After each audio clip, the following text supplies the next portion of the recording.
Société avec Nick Payne.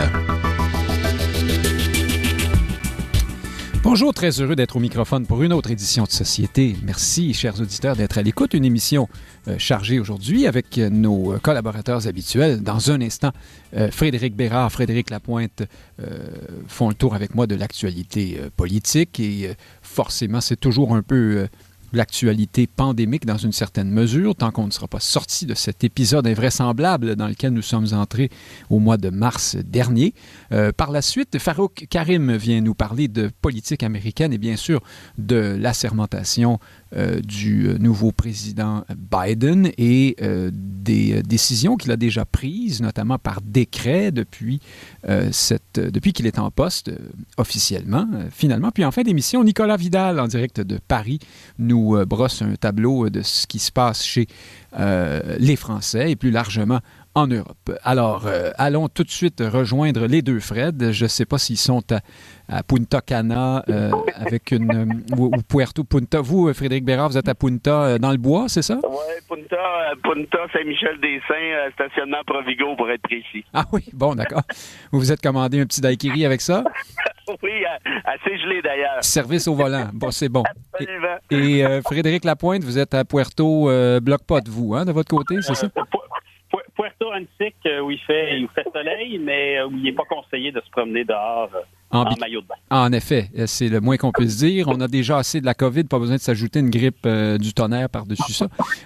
Merci. Vous êtes plus sérieusement fondateur de la Ligue d'action civique, Frédéric Lapointe. Vous avez été candidat du Parti québécois également dans Maurice Richard. Et Frédéric Bérard, vous êtes avocat, vous portez de nombreux chapeaux. Vous êtes chroniqueur au journal Métro, également auteur du livre, entre autres, La Terre est une poubelle en feu. Parlons-en donc des voyageurs une seconde, puisque c'était dans l'actualité cette semaine. Frédéric Bérard, est-ce que Justin Trudeau, comme certains le disent, se traîne les pieds dans cette affaire-là? Est-ce que c'est... Alors, vous qui êtes notre constitutionnaliste en résidence, est-il vrai qu'on ne peut pas, à toute fin pratique, interdire le voyage, interdire aux gens de sortir, même dans un cas de force majeure comme celui-ci? Ben ça, c'est une tendance qui s'est développée là, depuis quelques décennies, l'instrumentalisation des chartes par les policiers. Quand on manque de courage, on dit tout simplement que les chartes empêcheraient de faire X ou Y, et c'est un peu ce que Trudeau a fait ici. Et malheureusement, tout ceci, en fait, c'est faux, à vrai dire. Ah bon? Tu ne peux pas considérer qu'il y a une liberté ou un droit qui soit absolu au Canada. On en a déjà parlé. Dans ce cas-ci, c'est notamment la liberté, principalement en fait la liberté de circulation, qui est une vieille liberté qui existe depuis des siècles, notamment en Angleterre, et qui a été incorporée ici dans la Charte canadienne à l'article 6. C'est vrai que c'est une des très rares libertés ou droits qui n'est pas assujetti à la dérogatoire. Donc, le Parlement ne peut pas suspendre cette liberté-là par l'entremise de la dérogatoire. Il y a celle-ci, les droits linguistiques et les droits démocratiques. Par exemple, on peut suspendre le droit à la vie au Canada, mais on ne peut pas suspendre la liberté de circulation. Donc, allez y comprendre quelque chose. Mais une fois qu'on a dit ça, cela dit, et c'est là que je m'en allais, on peut violer cette liberté de circulation-là si on est le Parlement, si ceci se justifie dans le cadre d'une société libre et démocratique. C'est ça qu'il faut comprendre. Ça, ce sont les mots qui sont dans les textes? Très, très précisément. En fait, ce qui arrive dans ce cas-ci, c'est que, bon, par exemple, Trudeau dit les voyages non essentiels sont suspendus. Bon, évidemment, quelqu'un, je sais pas moi, un snowbird qui s'ennuie absolument de son déquiri aux fraises, comme vous le disiez, et de sa piscine de tout inclus, prend un recours contre Ottawa. Le tribunal lui dirait très clairement, effectivement, Monsieur X, votre liberté de circulation est ici primée, violée par le Parlement. Ça ne fait pas de doute parce qu'on vous empêche de sortir du pays. Ceci dit, on passe par la suite à ce qu'on appelle le test de Oakes, O-A-K-E-S, de l'article 1er de la Charte canadienne. On en a parlé brièvement la semaine dernière. Et cet article 1er-là dit que toute violation est susceptible d'être justifiée dans le cadre d'une société libre et démocratique. Dans ce cas-ci, on fera le test de 4 critères. Essentiellement, est-ce que les intérêts collectifs, dans le cas qui nous occupe, doivent primer sur les intérêts individuels, c'est-à-dire la liberté de circulation de M. X qui va aller prendre son déquiri. Moi, à mon avis, évidemment, si l'État fédéral est capable de démontrer scientifiquement que ce type de voyage nuit à la lutte à la pandémie, et que l'atteinte est assez minimale et qu'il y a un lien rationnel entre les deux, que l'objectif est urgent. Que l'atteinte au droit, oui, c'est ça. Exactement. Oui. Dans ce cas précis, moi, à mon avis, c'est ce qu'on appelle en anglais un no-brainer. Je vois très, très mal, pour pas dire que je ne peux voir à quel point... je ne peux voir un juge dire, finalement, oui... j'ai pensé à ça, là, puis la lutte à pandémie, c'est bien, là, mais c'est important d'aller au soleil aussi de temps en temps. Bon, franchement, je ne crois pas, surtout qu'on sait que les avions sont des incubateurs de microbes, c'est bien démontré, et on peut même faire, en fait, la démonstration en sens inverse. Remarquez l'île de Cuba actuellement qui est aux prises avec une hausse marquée des contaminations parce que, justement, les Nord-Américains sont débarqués là en douchebag et ont contaminé une partie de l'île. Alors là, vous avez peut-être confondu les concepts, Frédéric Bérard. Vous êtes en train de nous dire, ça on a bien compris, que ça ne va pas de soi là, qu'il est impossible d'interdire les voyages non essentiels, par exemple. Mais vous avez parlé du snowbird et du tout inclus à Punta Cana. Alors là, c'est Frédéric Lapointe, peut-être là qu'il faut faire une distinction et que ça devient compliqué. Le pauvre Pierre Arcan, par exemple, qui s'en va dans son condo à la Barbade.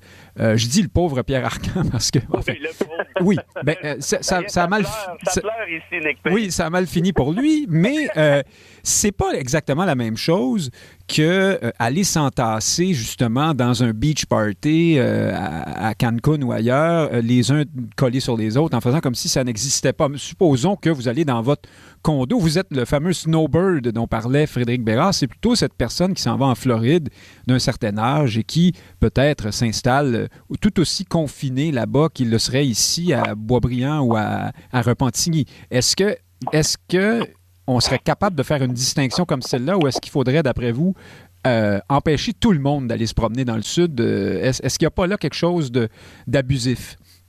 Il y a fort à parier qu'une personne qui est délinquante sur les plages de Cuba est tout aussi délinquante dans les commerces ou dans sa famille ou dans ses amis, là, dans le confort de son foyer à l'intérieur des heures permises ou non d'ailleurs, compte tenu du couvre-feu. Ce qui fait qu'il faut peut-être voir dans l'interdiction des voyages et toute la discussion sur le sujet, notamment l'interpellation qu'a fait François Legault, là, du premier ministre du Canada, Justin Trudeau, quelque chose qui est de l'ordre de l'orientation de la foule en colère.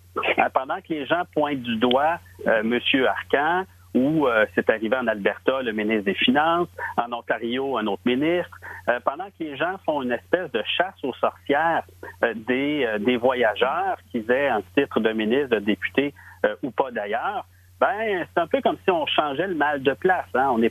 On arrête de se plaindre de notre condition, puis on pourchasse les délinquants, on arrête de questionner ce que font les gouvernements par ailleurs et on se demande qu'est-ce que le gouvernement devrait interdire.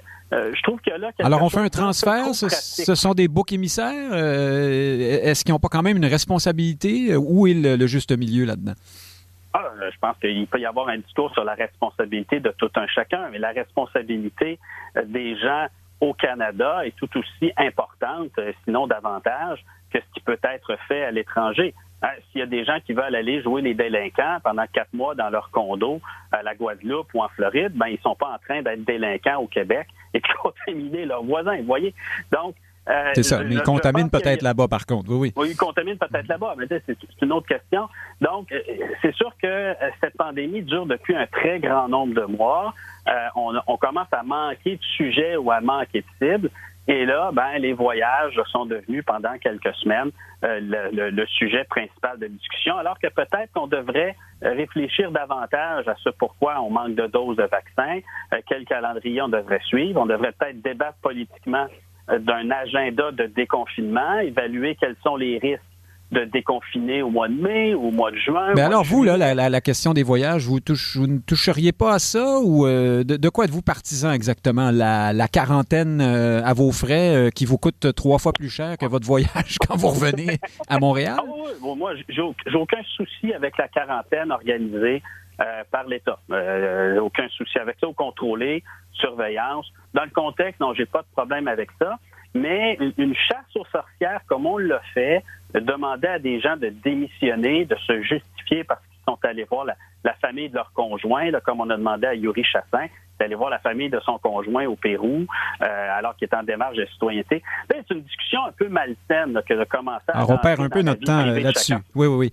Frédéric Bérard, la quarantaine, le tout inclus, en revenant aussi pendant 2 semaines, est-ce que ça vous apparaît comme une voie de sortie envisageable, comme le propose François Legault, puisqu'il tient pour acquis que Justin Trudeau n'ira pas dans le sens de l'interdiction des voyages purs et simples? Ben, c'est sûr que si Trudeau ne va pas dans ce sens-là, je pense que oui, et Québec a cette compétence-là en matière de santé publique. Mais vous qui êtes l'homme de gauche, là, est-ce qu'on n'est pas en train de dire à ce moment-là, ben tant pis pour les pauvres et puis ceux qui ont les moyens de... Parce que c'est vraiment ça que ça donnerait, hein? Ça coûterait plus cher de retour ici pendant 2 semaines dans un hôtel à Montréal? Non, je comprends bien, là, mais c'est parce que si on n'a pas encore compris qu'il y a une pandémie mondiale qui a fait plus de 2 millions de morts à travers la planète, qui continue d'en faire encore un sacré paquet, puis on approche le 10 000 au Québec. Non, mais ce que je vous dis, c'est que la personne en moyen pourrait, elle, passer outre quand même. Non, ça, je comprends, mais c'est parce que dans tous les cas, si tu n'as pas vraiment d'argent, tu t'en vas pas dans le sud non plus. Donc, à mon avis, l'espèce d'inéquité est déjà là. Et c'est... Ben, vous savez, des fois, un tout inclus à La Havane, là, ça coûte moins cher que passer une semaine à Montréal. Ah oui, non, que de rester chez vous. Ça, je vous le confirme. Mais sinon, moi je suis vraiment un apôtre pour une mesure très, très drastique de la part du fédéral. Et pour revenir très brièvement sur ce que vous avez dit tout à l'heure, sur la question de... je n'ai pas fait de distinction, en fait, entre le snowbird qui va à son condo, disons, Arcan. Non, mais c'est ça. C'est moi qui l'ai fait. Oui, je voulais faire la distinction. Oui, entre le tout inclus, tout le monde en tas et... Exact. Mais juste préciser que même Arcan, ou l'équivalent qui va à son condo, à ce que je sache, il faut quand même qu'elle se tasse dans un aéroport, il faut quand même qu'elle se tasse dans un avion. Il n'y a pas plus grand incubateur de microbes qu'un avion, là, en autant que je suis concerné. Et fort probablement que ce qu'essaie de faire Trudeau ici, c'est de servir de l'excuse des chartes, déconseiller aux Canadiens d'y aller pour se donner bonne conscience et envoyer un message, disons, politically correct, mais en même temps, laisser libre, laisser place ou donner raison, en quelque sorte, au lobby de l'aviation qui doit garnoter assez fort solide le côté représentation gouvernementale pour ne pas qu'il y ait justement une interdiction totale. Donc, on essaie d'aller se placer un peu entre les deux avec le résultat qu'on connaît. En faisant un pont vers les sujets plus politiques, parlons un instant de justement de Pierre Arcan dont on parlait et de la situation au Parti libéral. Denis Lessard, dans la presse, qui est à la retraite, mais qui n'est pas vraiment à la retraite, puisqu'il pond parfois un article assez pertinent comme celui-là, parlait de cette question d'une forme de bisbille qui s'installe au sein du Parti libéral sous le leadership de Dominique Anglade, après cette décision qu'elle a prise, donc, de sanctionner de façon très symbolique, très puissante, Monsieur Arcan. Est-ce qu'elle s'est trompée? Est-ce qu'elle aurait dû faire comme François Legault et dire « J'assume puisque je n'avais pas interdit ce voyage au premier chef » ? Frédéric Lapointe? Oui, je pense qu'au Parti libéral, c'est pas le Parti québécois. Là. Au Parti québécois, là, c'est un peu une armée qui a faim. Donc, si on peut voler le lunch du voisin en le pointant du doigt, là, le réflexe vient vite. Mais au Parti libéral, c'est pas le réflexe. Le réflexe, c'est de se tenir, c'est de protéger la famille. Ça a entraîné d'ailleurs des habitudes de corruption légère un peu trop longtemps. Mais ça reste la mentalité de l'organisation.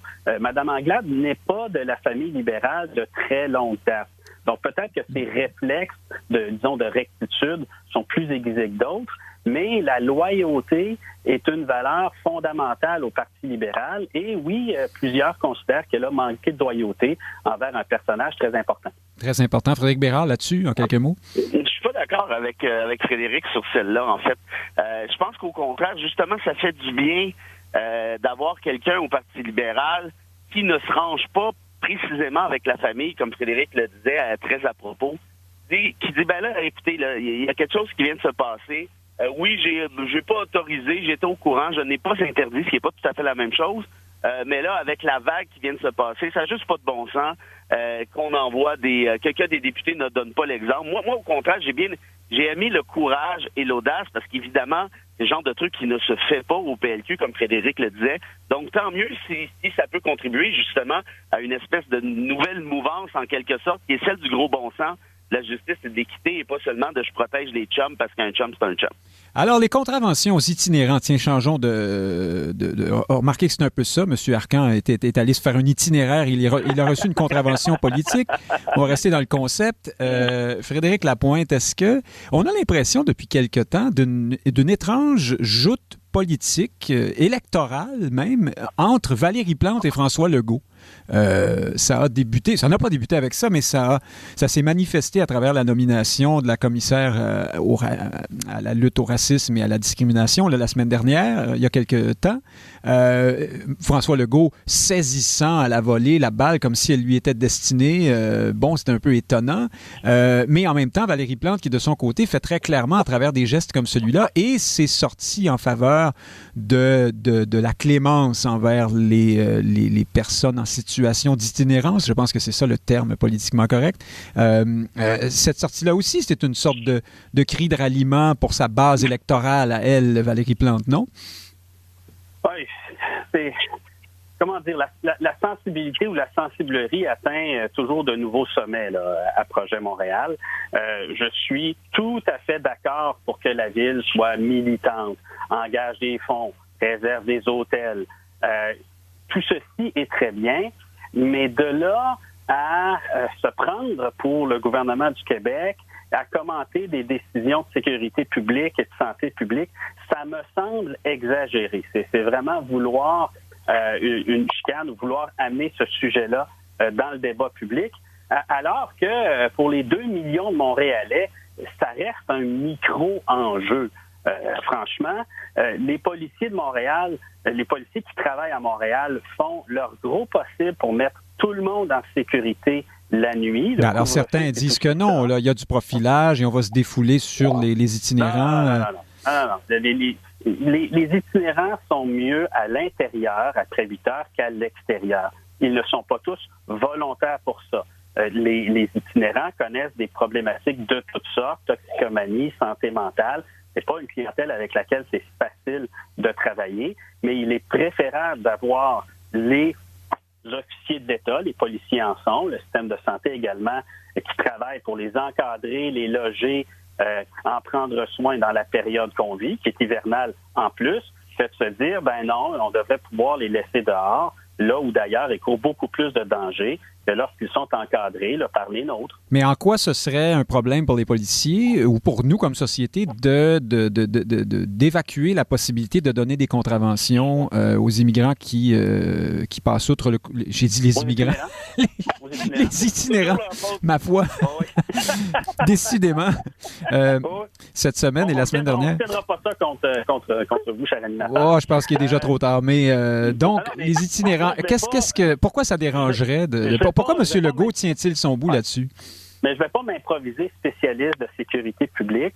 Il y a probablement une telle chose que la facilité de faire le travail policier, de devoir évaluer qui est un itinérant, qui ne l'est pas. Ils ont fait ces évaluations-là et je vois vraiment pas pourquoi la mairesse de Montréal contre-vérifie le travail du gouvernement du Québec sur une question comme celle-là. On paie les gens assez cher pour qu'ils fassent ces évaluations et qu'ils facilitent le travail policier dans un contexte qui est fort difficile, il faut le rappeler. Mais alors là, Frédéric Bérard, en tout cas, en pleine émission quotidienne, j'allais dire, M. Legault, de sa tribune très, très populaire, réagit, hein, il ne s'en prive pas, en disant ces gens-là veulent nous diviser, comme s'il y avait les méchants qui sont contre les itinérants et les gentils qui sont pour les itinérants. C'est pas comme ça que ça se passe dans la vraie vie. Nous voulons tous leur bien, mais je pense que c'est tout de même préférable de conserver la possibilité de donner des contraventions. Où est-ce que vous logez, vous, là-dessus? Sans mauvais jeu de mots. Tout à fait, oui, sans mauvais jeu de mots. Oui, au moins, moi, je peux me loger. J'ai ce privilège-là. Je suis parfaitement aux antipodes de ce qu'a dit Frédéric aussi là-dessus, pour plusieurs raisons. Premièrement, il y a du profilage. Il y a un rapport qui est sorti hier encore. Les Autochtones en ont plein la gueule actuellement. Donc, j'imagine pas penser ce que ce serait s'il y avait du racisme systémique au Québec. Imaginez que ça serait encore bien pire, probablement. Non, mais ils forment, je pense, la moitié ou quelque chose comme ça de la population itinérante, hein? C'est ça? Forcément, ils casquent pas mal s'ils sont très, très nombreux. Oui, ben là, c'est ça. On peut essayer de remonter à la racine, mais peut-être que la racine est aussi la cause d'un racisme systémique, mais en tout cas, ne nous épanchons pas trop sur celui-là. Mais ça va être dans l'émission sur la loi 21 et le racisme systémique. C'est une émission qui va durer une semaine, 24 heures sur 24. Oui, facilement, oui, mais ça me semble être encore un excellent exemple. Donc, on essaie de noyer le concept avec des mots, mais ça, c'est très, très factuel. En tout cas, bref. Mais donc, pourquoi, Frédéric Bérard, on se priverait de la possibilité de... Pourquoi on ferait cette exonération pour les itinérants, peut-être ceux d'entre eux qui seraient récalcitrants? C'est là que je suis en désaccord avec Frédéric là-dessus. Moi, que la Ville de Montréal, puis que ça se sache, là, je ne suis pas un fan particulier de Projet Montréal ou de Valérie Plante, pas du tout, mais qu'il y a une dialectique entre la plus grande ville du Québec et le gouvernement du Québec. Ici, moi, je trouve ça, au contraire, une excellente chose, parce que je trouve que ça apporte beaucoup, premièrement, au débat démocratique, et que la Ville agisse à gauche, alors que le gouvernement agisse à droite. Je trouve ça absolument formidable, peut-être pas, mais je trouve que c'est une excellente chose. Dans le cas précis, là, qui nous occupe, c'est-à-dire, est-ce qu'il y a quelque chose de plus débile, quand on y pense 10 secondes, que de punir un itinérant déjà par une contravention, comme si, un, il allait la payer, là, et deux, le punir parce qu'il n'a pas de domicile. Pas besoin d'être à gauche ou à droite, là. On n'est pas là, là. C'est juste, vous voulez vraiment punir un itinérant. Mais alors, est-ce que ça arrive vraiment? C'est ce que dit François Legault, mais la police a du jugement, puis bon, ça arrive pas souvent. La police n'a pas de jugement, ça, on va arrêter ça, parce que oui, il y a des policiers qui ont du jugement, mais il suffit qu'il y ait un policier qui n'a pas de jugement, que ce soit le bordel. Et puis l'autre affaire, soyons sérieux 2 secondes, là. C'est-à-dire, quand Legault, il dit, non, il y a tout le monde devrait se faire passer pour un itinérant. Qui ça qui se fait passer pour un itinérant? Quand tu te fais arrêter par la police, ils te demandent ton nom. Tu es obligé de dire ton nom, tu es en état d'arrestation. Non, mais là, vous êtes avocat, Frédéric Bérard. On imagine qu'il voulait dire que des gens pourraient avocasser là-dessus en disant, vous voyez bien que, bon, au fond, techniquement, je suis itinérant parce que mon adresse est en Ontario. Allez, il doit y en avoir là, des tonnes et des tonnes qui penseraient à ça. Il y a quand même une madame qui promenait son chum en laisse en prétendant que c'était son chien. Hein? Là, c'est sûr que si on veut prendre là, une anecdote farfelue pour créer une règle de droit, c'est certain qu'on peut s'amuser avec ça aussi. C'était à Sherbrooke, je crois. Oui. Bien, mais ça n'existe pas. Ce qui est moins farfelu, Frédéric, c'est qu'on ne peut pas... Frédéric Lapointe, oui, réagissez. On va laisser les itinérants dehors parce qu'ils sont autochtones ou laisser sélectivement les autochtones à l'extérieur parce qu'on aurait des quotas à respecter. Cette question-là n'est pas pertinente, qu'ils soient autochtones ou non, en hiver, en pandémie, on prend soin de tout le monde. Et après 8 heures, lorsqu'il y a un couvre-feu, ça veut dire les accompagner, ça veut dire les escorter au besoin, ça veut dire les mettre à l'intérieur, au chaud, dans des conditions sécuritaires. Et oui, forcément, parfois, dans le coffre à outils d'un policier qui interpelle quelqu'un, il y a la possibilité d'une contravention qui est un peu farfelue quand quelqu'un ne peut pas la payer, mais l'exclure, c'est ouvrir à autre chose. Et franchement, d'introduire des concepts comme l'origine ethnique des itinérants pour savoir si on doit s'en occuper ou pas, c'est un peu spécial. Une petite réplique, Frédéric Bérard, ensuite on passe à un autre sujet. Rapidement, mais une amende pour violer un couvre-feu, c'est-à-dire que tu n'es pas à ton domicile. Il n'y en a pas de domicile. Non, mais il pourrait être à l'intérieur dans une ressource ou une autre. C'est ça l'idée, là, si je comprends bien. Non? Je comprends, mais ça, justement, ça prend les ressources appropriées. Et puis ça, on n'est pas là. M. Legault dit qu'il y a de la place pour tout le monde, hein? Puis qu'on essaie de créer de nouvelles places, si j'ai bien compris. En tout cas, on s'entendra pas, on fera pas. Vous avez le même nom, mais pas le même avis sur ces questions-là. C'est bien correct comme ça. On ne peut pas se quitter sans parler des aventures de la gouverneure générale et d'ailleurs des autres, parce que on a eu Lise Thibault au Québec, la lieutenant-gouverneure, on a eu Michaël Jean qui se plaignait de ne pas avoir d'eau chaude chaude ou je me souviens plus. Qu'est-ce que c'est que cette série infinie de déconvenues? Je vais commencer par vous, Frédéric Bérard, sur celle-là. Est-ce que Justin Trudeau... Avez-vous remarqué que Justin Trudeau... Et là, c'est pas moi qui dis ça, hein, c'est la rédactrice en chef, je pense, du Huffington Post que j'entendais hier à la télévision, une jeune femme pleine d'énergie et de jeunesse, dire que, décidément, Justin Trudeau a souvent de la misère avec les femmes. Est-il en train de faire la preuve que la politique du quota, la politique de la représentation des différentes minorités auxquelles on veut plaire n'est pas parfois toxique, pour employer un terme à la mode dans ces milieux-là, dans la mesure où on veut tellement, dans ce cas-ci, par exemple, nommer une femme que finalement on nomme quelqu'un qui n'était pas du tout qui n'avait pas du tout ce qu'il fallait pour occuper ce poste-là. Ouais, là, je vois vous en aller avec ça, là, mais ça serait de partir de la prémisse que les Moi, je m'en vais pas juste, je suis rendu. C'est ça que je voulais vous dire. Il faudrait partir à ce moment-là de la prémisse que les hommes qui occupent le poste, eux, le font de manière compétente. C'est un peu le même raisonnement avec les ministres et les juges. Non, mais absolument. Mais c'est vrai qu'il y a eu toutes sortes de cas récemment, depuis le mandat de M. Trudeau. On pense à Jody Wilson-Raybould, à sa collègue dont j'oublie le nom, qui était très de mèche avec elle. Oui, la ministre de la Santé. Oui. Bon, j'ai un blanc. Bon, maintenant, vous avez la gouverneure générale. Qu'est-ce qui se passe avec ça? On s'est trompé, là, au fédéral. Il y avait pourtant des voyants rouges au tableau de la navette spatiale, si j'ose dire. Ben oui, mais je veux dire, à part le fait que Julie Payette était une femme, elle l'est encore, en fait, selon moi. Je veux dire, est-ce qu'il y a une grande représentativité là? Je ne sais pas qui est allé dans l'espace parmi nous, là, mais moi, je suis pas allé. Une ultra-méga scientifique avec 28 diplômes, pas sûr que c'était si représentatif de quoi que ce soit. Sinon, si on recule un peu avant Trudeau, bon, OK, Michaëlle Jean, c'était peut-être pas l'idéal, mais Adrienne Clarkson, est-ce que je sache, qui, elle, était très représentative de plusieurs communautés à la fois. Oui, on a parlé de goût de luxe aussi, je pense. Oui, mais c'est comme n'importe qui se fait nommer à ce poste qui est représentant. Non, mais là, je ne parle plus des femmes ou des hommes. Là. C'est un autre sujet, mais si vous ne voulez pas aller là, il n'y a pas de problème. Mais dites-moi, qu'est-ce qu'on fait avec ça? Stephen Harper avait instauré un comité de sélection pour le gouverneur général que Justin Trudeau a outrepassé pour faire la nomination lui-même. Et de toute évidence, on n'avait pas vérifié correctement les antécédents.